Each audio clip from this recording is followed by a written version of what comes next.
And those released Israeli hostages are now back in Israel thanks to the Red Cross, who played a crucial role in this deal and transfer. John Straziuso, spokesperson for the International Committee of the Red Cross, joins me now from Geneva with more. John, you guys played such a central role in all of this.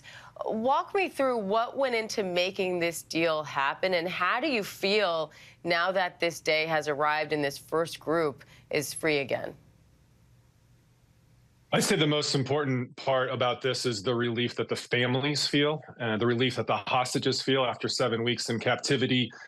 Being separated from a family member in a situation of conflict is the most excruciating pain. People tell us that even if they've lost their homes and they're short on food and water, it's really the separation.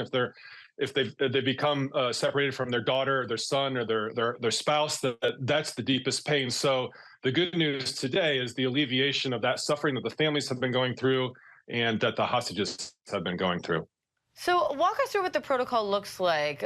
These hostages are now released. The Israelis are back in Israel. The others are waiting to make their own way home. What happens now? Well, the important part on this step is the agreement of the parties. This ceasefire, first of all, and then the agreement to allow the hostages to be released and the detainees held by Israel to be released. And then our role in this was to go meet Hamas. We had 4 land cruisers, 8 ICRC personnel, meeting these 24 hostages, and then moving them across Gaza into safe hands to Egyptian and Israeli authorities. What's next is that, of course, this is just day one. We expect to repeat this process tomorrow to move even more hostages out of harm's way from their captors back towards their families, as well as more Palestinian detainees, also to note, back to their families. So the good news here from our perspective is that we're reducing that family separation, which is the cause of the greatest heartache that you see in war.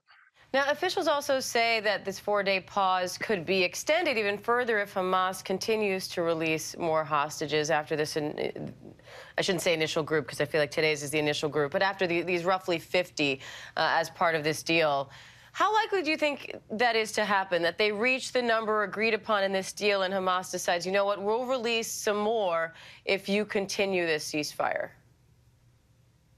We can only hope that it happens. We can only hope that these initial steps are some sort of confidence building measure, and it does lead to a reduction of conflict in the future, whether it's complete ceasefire or reduction. Of course, we support that because we see how much civilian suffering is caused in this urban setting, this close-in fighting, all the damage and destruction that you see in Gaza, and therefore all the suffering that cascades down to the families. So no predictions on our part. We're happy to continue to play this role of neutral intermediary between the two sides, between Hamas, between Israel, in order to further humanitarian goals and hope that that's the track that we're on right now.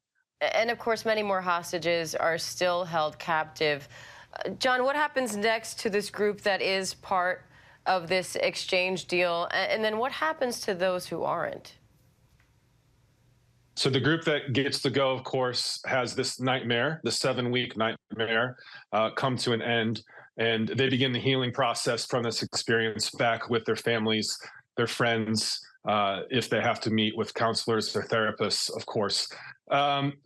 And now for the other group that won't be so fortunate to be released in this 4-day operation, the International Committee of the Red Cross since day one has been insisting with through direct talks with Hamas that we be allowed to visit all of the hostages, check on their welfare, bring medical care if necessary, allow those hostages to be able to communicate with their families. We've had those talks directly with Hamas at the highest level. Our president met the political leader of Hamas in Qatar.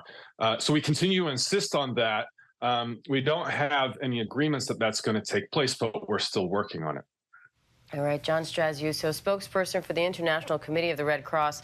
John, thank you. I know it's a busy day. We appreciate you coming on to share your story. Thanks for your interest. Hi, everyone. George Stephanopoulos here. Thanks for checking out the ABC News YouTube channel. If you'd like to get more videos, show highlights, and watch live event coverage, click on the right over here to subscribe to our channel. And don't forget to download the ABC News app for breaking news alerts. Thanks for watching.